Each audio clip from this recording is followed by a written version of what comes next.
দুই দিন যাবৎ প্রচণ্ড পরিমাণে বন্যা নোয়াখালী, এদিকে ফেনী, এদিকে কুমিল্লা, বিশেষ করে কুমিল্লার বুড়িচং সহ বিভিন্ন জায়গায় এমনভাবে পানি বিস্তার করেছে যে মানুষ অসহায় অবস্থায় পড়ে গেছে। এবং এমন একটি অবস্থায় এত বড় বন্যা বাংলাদেশে আর কখন হয়েছে কিনা এটা আমার জানা নেই। অনেক বড় একটি বন্যা, প্রায় 50 লক্ষেরও বেশি মানুষ এই বন্যার এই পানিতে ডুবে যাচ্ছে, তারা খুব বিপদগ্রস্ত হয়ে আছে। আস-সুন্নাহ ফাউন্ডেশনকে থ্যাঙ্কস দিতে চাই, তারা সত্যি খুবই অসাধারণ কাজ করেছে। কোটি কোটি টাকা তারা এই বন্যার জন্য মাশাআল্লাহ জনগণের জন্য তারা কাজ করে যাচ্ছে। এবং আমি শুনলাম গতকালকে জাস্ট একদিনে আস-সুন্নাহ ফাউন্ডেশনে প্রায় 3 লক্ষ মানুষের ট্রানজ্যাকশন হয়েছে। মানুষের বিশ্বাস কত বেশি, ভালোবাসা কত বেশি, ট্রাস্টের জায়গা দেখেন যে একটা মানুষকে মানুষ কতটা বিশ্বাস করতে পারে। এজন্য আমাদের উচিত, আলেমদের উচিত সকলে এগিয়ে আসা, সকলে আমরা এগিয়ে কাজ করব। কোনো মুসিবতে আমাদের জন্য প্রতিহত করার বিষয়টা বড় কঠিন হবে না। পাশাপাশি যখন সবাই আমরা এগিয়ে আসব, আমাদেরকে মদত করবেন, সাহায্য করবেন, একজন আওয়াজ দিয়ে বলেন তো তিনি কে? তবে আমার কাছে সবচেয়ে বেশি ভালো লেগেছে যে আমাদের দেশের ছাত্র জনতা, আমাদের দেশের যুবক ভাইয়েরা, আমাদের দেশের মানুষ, প্রবাসের মানুষ দেশকে যে কত ভালোবাসে, এই বন্যার পরে এটা আরেকবার প্রমাণিত হয়ে গেছে যুবক ভাইরা, ঠিক কিনা বলেন? সত্যি খুব অ্যাপ্রিসিয়েটেড। প্রতিটি মানুষ যার যার জায়গা থেকে যতটুকু সাধ্য আছে সবাই এগিয়ে আসছে। হয়তো আমি যেতে পারছি না ফিজিক্যালি, বাট আমিও আমার জায়গা থেকে অ্যামাউন্ট পাঠিয়ে দিয়েছি। সবাই সবার জায়গা থেকে চেষ্টা করছে। এই জন্য আমরা সবসময় একটা কথা বলি যে যে কোনো কাজ, যে কোনো বিপদ, যে কোনো আপদ থেকে উদ্ধার হতে হলে একার হাত হলে চলে না, সবার হাত লাগে। সবার হাত থাকলে বড় বিপদ থেকে উদ্ধার হওয়া সহজ হয়ে যায়, ঠিক কিনা বলেন যুবক ভাইরা? দেখেন আজকে বিভিন্ন সংস্থার মাশাআল্লাহ এগিয়ে আসছে, বিভিন্ন ফাউন্ডেশন এগিয়ে আসছে, সরকার এগিয়ে আসছে, সেনাবাহিনী এগিয়ে আসছে, বিজিবি এগিয়ে আসছে। তো এভাবে যদি সবাই এগিয়ে আসে, র্যাবরা এগিয়ে আসে, দেশের প্রত্যেকটি জনগণ যদি প্রত্যেকটা আপদে বিপদে একে অপরের জন্য এগিয়ে আসে, দেশের যে কোনো দুর্যোগ, যে কোনো মুসিবত, যে কোনো বালা আমরা হেফাজত করতে এবং সেটাকে প্রতিহত করতে প্রস্তুত থাকবো, ঠিক কিনা বলেন যুবক ভাইরা? আমরা মোকাবেলা করতে সক্ষম হব ইনশাআল্লাহ। এজন্য আমার মেসেজ হচ্ছে, এটা সাময়িক একটা দুর্যোগ। মাথায় রাখবেন যে যদি কোনো বিপদ এবং আপদ মানুষকে আল্লাহ তাআলার নিকটবর্তী করে দেয়, পাশাপাশি যদি আমাদের কোনো বিপদ আমাদের পাশে থাকা বন্ধুরূপী শত্রুকে চিনিয়ে দেয়, এই বিপদ আসলে বিপদ হচ্ছে আল্লাহ তাআলার পক্ষ থেকে রহমত। সুবহানাল্লাহ পড়ুন সবাই। আমি বিশ্বাস করি এই বন্যার মধ্যে আমরা শত্রুকে চিনতে পেরেছি, কারা আমাদের শত্রু, কিন্তু বন্ধু রূপ ধারণ করে আছে। আমাদের কথা একটা স্পষ্ট ভাষায় আমরা বলতে চাই, যদি আমাদের দেশে কোনো শকুনের চোখ পড়ে, কেউ যদি আমাদের জীবন নিয়ে খেলতে চায়, মান নিয়ে খেলতে চায়, বিপদে ফেলতে চায়, এর মোকাবেলা দেশের প্রত্যেকটি জনগণ করেই ছাড়বে, ঠিক কিনা বলেন?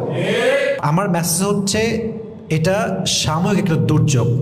মাথায় রাখবেন যে যদি কোনো বিপদ এবং আপদ মানুষকে আল্লাহ তাআলার নিকটবর্তী করে দেয়, পাশাপাশি যদি আমাদের কোনো বিপদ আমাদের পাশে থাকা বন্ধুরূপী শত্রুকে চিনিয়ে দেয়, এই বিপদ আসলে বিপদ হচ্ছে আল্লাহ তাআলার পক্ষ থেকে রহমত। সুবহানাল্লাহ পড়ুন সবাই। আমি বিশ্বাস করি এই বন্যার মধ্যে আমরা শত্রুকে চিনতে পেরেছি, কারা আমাদের শত্রু, কিন্তু বন্ধু রূপ ধারণ করে আছে।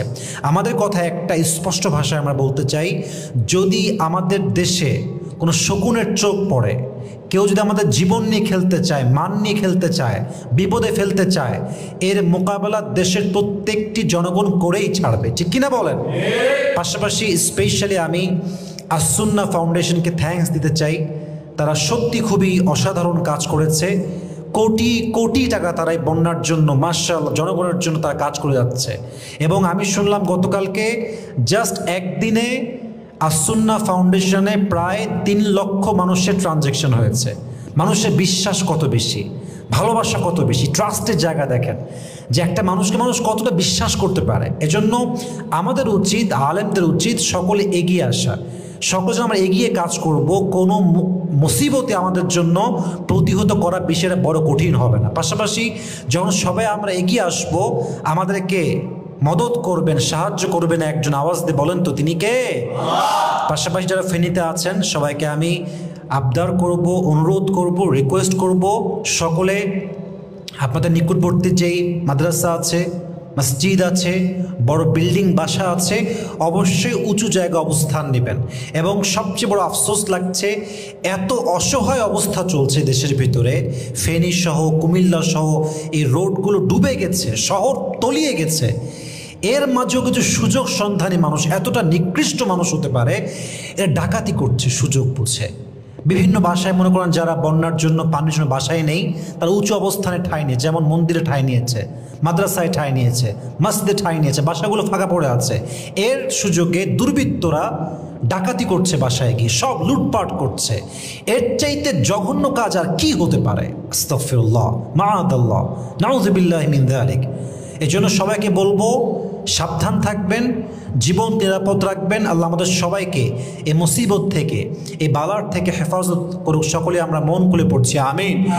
এবং পাশাপাশি আমরা দোয়া করি, যে সমস্ত ফাউন্ডেশন, সরকার, র্যাব, বিজিবি, সেনাবাহিনী, আর্মি যারাই কাজে নেমেছে, যারাই কাজ করছে, আমরা সবাইকে বেশি বেশি মানুষের স্বার্থে, মানুষের খেদমতে কাজ করার তৌফিক দান করুক। আমরা সকলেই মন খুলে পড়ছি আমিন। এবং বিশেষ করে যেই মাগুলো গর্ভবতী আছেন তাদেরকে হেফাজত করতে হবে। পাশাপাশি যে বাচ্চাগুলো আছে যা সাঁতার একদমই করতে পারে না, সাঁতার একদম শেখে নাই, সে বয়সী আসে নাই, এদেরকে সর্বোচ্চ প্রায়োরিটি দিয়ে, হেলিকপ্টার দিয়ে হোক, স্পিড বোট দিয়ে হোক, নৌকা দিয়ে হোক, সর্বোচ্চ আমাদেরকে সাবধানতার সঙ্গে তাদের জীবনকে আমাদের রক্ষা করতে হবে। আমরা রাজি আছি তো ইনশাআল্লাহ? আল্লাহ সবাইকে কবুল করুক। আমরা সকলেই পড়ছি আমিন।